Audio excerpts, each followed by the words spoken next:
ഞാൻ എൻ്റെ ഉപ്പമാരോട് പറയാ, പെമ്മക്കളെ കൂടുതൽ നമ്പല്ലേ. പിള്ളേരും പറഞ്ഞേക്കാം, പെമ്മക്കളെ കൂടുതൽ നമ്പണ്ട. കാരണം ഇവളുമാരൊക്കെ വല്ലാത്ത കാഞ്ഞ ബുദ്ധിയാ നമ്മുടെ പെമ്മക്കൾക്ക്. രജിസ്റ്റർ വിവാഹം കഴിഞ്ഞിട്ട് വീട്ടിൽ വന്ന് നിൽക്കണ മക്കളുണ്ട്, എന്ത് സ്നേഹത്തോടെ നടക്കണ വാപ്പയുടെ കൂടെ, ഉമ്മാന്റെ കൂടെ വല്ലാത്ത സ്നേഹം. ഞാൻ സ്ഥലം പറയുന്നില്ല. പടച്ചനെ അടുത്ത് ഒരാൾ വന്നിട്ട് എന്നോട് പറഞ്ഞു, ഉസ്താദെ നിങ്ങളൊന്ന് വണ്ടി കയറി, അത്യാവശ്യം ഒരു സ്ഥലം വരെ പോകണം. പെട്ടെന്ന് എന്നെ അല്ലാഹു വലിച്ചടിച്ചുകൊണ്ട് പോയി, ഭക്ഷണം കഴിക്കാൻ പോലും വിട്ടില്ല. പോകാം.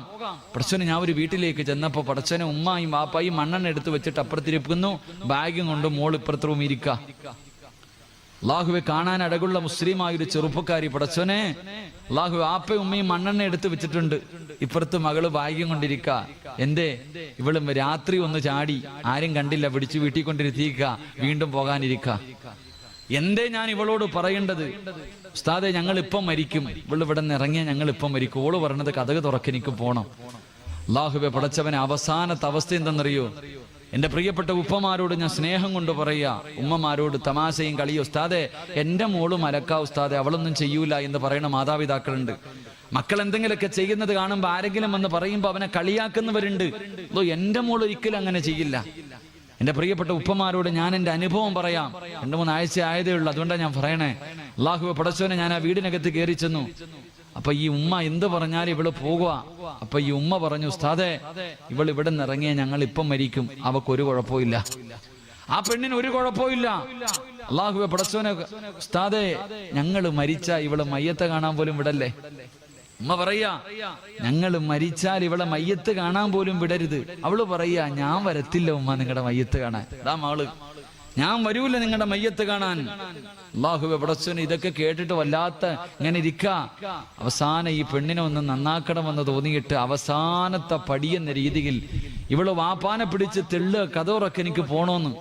അവിടെ കിടന്ന് ബഹളം വെച്ചപ്പോ ഞാൻ പറഞ്ഞു, മോളെ നിനക്ക് പോകണമെങ്കിൽ നീ പൊക്കോ, പക്ഷേ പോകുന്നതിന് മുമ്പ് നിന്റെ വാപ്പയും ഉമ്മയും മരിച്ചെന്ന് എഴുതി വെച്ചിട്ട് നീ പോണം. നിന്റെ വാപ്പയും ഉമ്മയും 19 കൊല്ലം നിന്നെ പോറ്റി വളർത്തിയ നിന്റെ ഉപ്പയും ഉമ്മയും ഇന്നത്തോടെ മരിച്ചു, എനിക്കിവരുമായിട്ട് യാതൊരു ബന്ധവുമില്ല എന്ന് എഴുതി വെച്ചിട്ട് പോകാൻ തയ്യാറുണ്ടോ എന്ന് ചോദിച്ചപ്പോ അവൾ എന്നെ വല്ലാതെ അത്ഭുതപ്പെടുത്തി. എവിടെയാ ഉസ്താദെ എഴുതണ്ടേന്ന് ചോദിച്ചു. അല്ലാഹു നമ്മളെ കാക്കുമാറാകട്ടെ, അല്ലാഹു നമ്മളെ കാക്കുമാറാകട്ടെ. എവിടെ എഴുതണം? എന്റെ വാപ്പയുമ്മയും മരിച്ചെന്ന് എഴുതാൻ പടച്ചവനെ ഞാൻ അവളുടെ മുന്നിൽ തോറ്റുപോയി. എന്തു പറയണമെന്നറിയില്ല. അല്ലാഹുവേ പടച്ചവനെ എനിക്ക് കലി വന്നിട്ട് പറയാൻ പറ്റണതൊക്കെ ഞാൻ പറഞ്ഞു.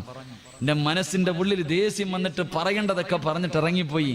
അവസാനം ആ ഉപ്പയുടെ കരച്ചിൽ കണ്ടപ്പോ ഞാൻ പറഞ്ഞു, ഒന്ന് മക്കത്ത് വരെ പോയിട്ട് വാ, ഇത്തിരി പൈസ മുടക്കിയിട്ട് കഅബ കണ്ടിട്ടില്ലല്ലോ, അള്ളാഹുവിന്റെ കഅബാലയത്തിൽ പോയി ഒന്ന് ദുആ ചെയ്തിട്ട് വാ. അള്ളാഹുവെ ഞാൻ പറഞ്ഞു. അങ്ങനെ പാസ്പോർട്ടൊക്കെ എടുത്തു, റമളാൻ മാസത്തെ കഅബയിലേക്ക് പോകാൻ തീരുമാനിച്ചു. ഫ്ലൈറ്റ് ടിക്കറ്റ് ഒക്കെ എടുത്തു. രാവിലെ കഅബാലയത്തിലേക്ക് പോകാൻ തയ്യാറായിരിക്കുന്ന പൊന്നുമോളോട് പടച്ചവനെ എന്റെ മനസ്സിന്റെ ഉള്ളിൽ ഒരുപാട് വേദന തോന്നി. ഞാൻ ഒരുപാട് ദേഷ്യപ്പെട്ടു. ഒന്ന് പൊരുത്തം ചോദിക്കാം എന്ന് വിചാരിച്ചിട്ട് ഞാൻ ആ പെൺകുട്ടിയുടെ അടുക്കൽ പോയി. ഒന്ന് പൊരുത്തം ചോദിക്കണമല്ലോ, കഅബാലയത്തിലേക്ക് പോവുകയാണല്ലോ. പൊരുത്തം ചോദിക്കാൻ വേണ്ടി പോയപ്പോഴും ഇവളുടെ പഴയ അവസ്ഥയ്ക്ക് യാതൊരു മാറ്റവും ഇല്ല.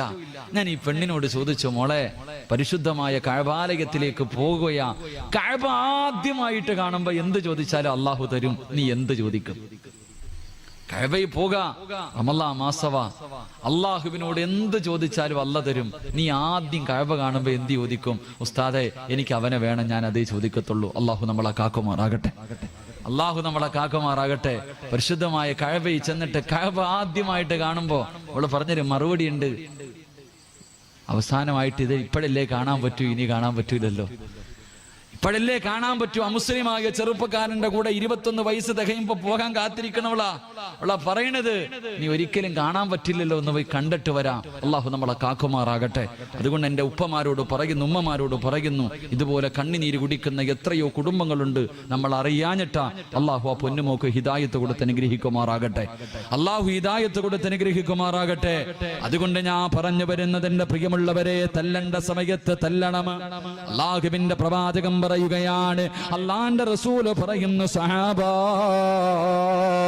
തന്റെ മക്കളെ അദബ് പഠിപ്പിക്കാൻ, തന്റെ മക്കൾക്ക് നല്ലത് പഠിപ്പിച്ചു കൊടുക്കാൻ പടച്ചവനെ വീട്ടിലൊരു വടിയെടുത്ത് വെക്കുന്ന വാപ്പയ്ക്ക് അള്ളാഹു ബർക്കത്ത് ചെയ്യുമെന്ന് നബി മുഹമ്മദ് മുസ്തഫ സല്ലല്ലാഹു അലൈഹി വസല്ലം അല്ലാഹു ഈമാൻ നൽകി നിഗ്രഹിക്കുമാറാകട്ടെ.